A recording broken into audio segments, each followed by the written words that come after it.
baik itu apakah itu tindakan yang berbicara tentang administrasi, pelanggaran-pelanggaran dan sebagainya. Baik, Bapak Ibu yang saya hormati, kawan-kawan media, sedikit saja mungkin saya sedikit tekstual terkait materi, namun juga di samping itu nanti kita bisa berimprovisasi atau bernarasi dalam hal menyampaikan beberapa hal yang memang sejatinya kita bisa berbagi informasi. Kita sama-sama mengetahui bahwa untuk terkait pengawasan kampanye hari ini kita sudah mengetahui ini hari kedua sejak ditetapkan pasangan calon pada tanggal 23 September kemarin, maka tentu pengawasan daripada Bawaslu itu sendiri sudah melekat di dalam hal langkah pengawasan yang dilaksanakan atau dijalankan oleh para baik itu tim pasangan calon, begitu juga kepada regulasi mekanisme yang dijalankan oleh KPU. Tentu itu menjadi pengawasan yang melekat untuk kami lakukan. Sejatinya kami sebagai pengawas pada masa-masa tahapan-tahapan seperti ini, prinsipnya adalah Bawaslu melakukan pengawasan terkait mekanisme prosedur yang dikeluarkan oleh KPU. Regulasi-regulasi yang dijalankan itu tentu menjadi pengawasan kami. Sepanjang kemudian apa yang telah produk yang telah dikeluarkan oleh KPU itu keluar daripada semestinya, itu menjadi bagian pengawasan dan bahkan mungkin masuk kepada ranah penindakan. Begitu juga bagi yang melaksanakan daripada peraturan yang dikeluarkan oleh KPU dalam hal ini peserta. Artinya ketika peserta menjalankan sebuah kegiatan-kegiatan apapun yang kemudian merujuk kepada aturan yang dikeluarkan oleh KPU, maka tentu peserta ini harus sesuai dengan mekanisme apa yang ada. Jika keluar daripada mekanisme apa yang diatur oleh dalam regulasi, itu tentu menjadi bagian objek pengawasan kami, bahkan juga bisa sampai kepada ranah penindakan. Nah, sekarang tanggal 23 September kemarin telah ditetapkan, kemudian pada 2 hari yang kemarin, pertanggal 25 September hingga 23 November nanti adalah menjadi bagian daripada peserta untuk melakukan kampanye. Artinya di dalam kampanye itu juga nanti itu tahapan kampanye sudah masuk. Artinya tahapan selama kurang lebih 59 hari kalau tidak salah masa kampanye. Di dalam 59 hari nanti ada jadwal tersendiri untuk kampanye, rapat umum, kemudian media sosial. Kalau media sosial itu 10 hari ya, kalau tidak ada 10 hari sebelum masuk masanya tenang, kalau tidak salah ya. Nah, nanti kalau untuk rapat umum sampai hari ini belum dijadwalkan ya, belum dijadwalkan. Kemarin seingat saya waktu kita rakor, KPU masih, karena di dalam regulasi itu menyebutkan KPU bisa menyusun bahkan bisa menerima usulan daripada pasangan calon untuk jadwal-jadwalnya. Nah, terkait SK KPU itu sendiri, donasi itu juga sudah dikeluarkan. Saya rasa kawan-kawan media juga sudah mendapatkan SK yang dikeluarkan oleh KPU terkait donasi tempat pemasangan APK. Jadi di dalam kegiatan itu memang agak sedikit berbeda terkait metode kampanye. Kita sama-sama mengetahui bahwasanya kalau Pilpres kemarin metode kampanye untuk rapat umum itu dia berdiri sendiri. Tapi hari ini untuk rapat umum itu dia berada pada metode kampanye lainnya. Jadi ada 3 item metode kampanye lainnya itu yang diatur. Di luar dari itu bisa dilaksanakan sepanjang tidak menabrak aturan regulasi yang ada.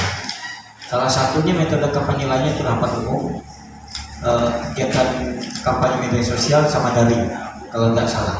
Jadi ada lagi di bawahnya metode kampanye lainnya sepanjang itu tidak melanggar aturan yang ada. Artinya bisa saja melakukan perlombaan. Nah, cuma itu nanti bisa kami sampaikan berdasarkan apa yang ada di regulasi itu, perlombaan itu masih diperkenankan.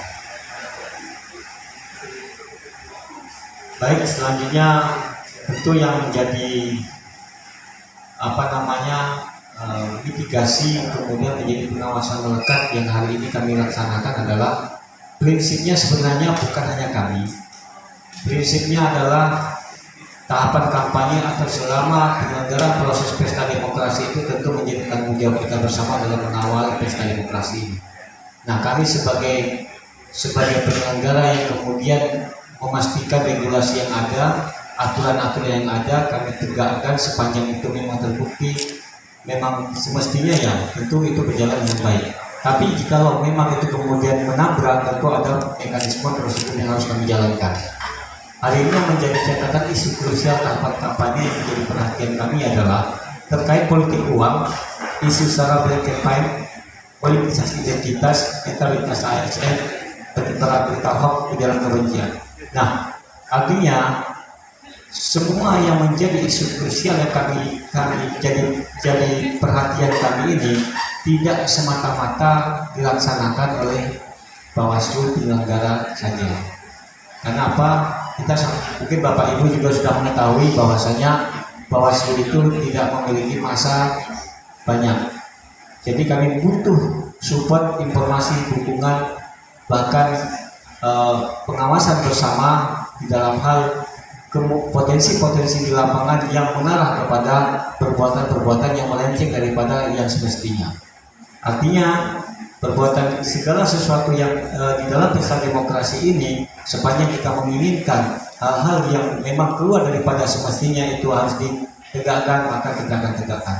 Namun perlu kami sampaikan bahwasanya setiap proses, baik itu laporan atau penanganan pelanggaran bahkan sekalipun, perlu kami sampaikan ada mekanisme prosedur yang harus kami jalankan.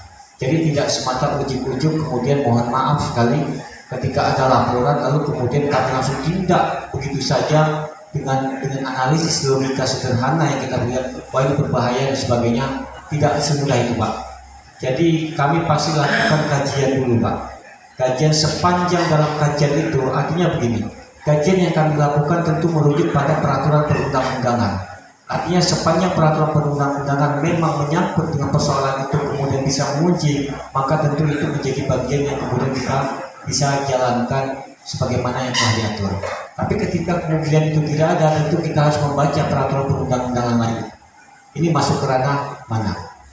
Artinya tidak selalu terjadi di dalam pesta demokrasi itu terjadi pelanggaran yang merupakan pelanggaran tidak pidana pemilu. Bahkan terkadang ada juga terjadi tindak pelanggaran pidana lainnya, artinya umum. Nah, artinya tentu itu dalam hal kajian di pembahasan bersama dengan kejaksaan, kepolisian di dalam satu wadah yaitu disebut Gakumdu, Sentral Gakumdu. Kemudian perlu kami sampaikan juga bahwasanya mungkin Bapak Ibu juga sudah mengetahui bahwasanya gudang logistik untuk pilkada itu berada di sebelah perumahan Bella Vista, SPBU, sebelah SPBU. Di situ gudang logistik untuk pilkada. Saya rasa dalam hal pengawasan kami kemarin terkait persiapan gudang logistik sejauh ini jauh lebih baik. Artinya kekurangan-kekurangan yang ada semacam karena itu bangunan baru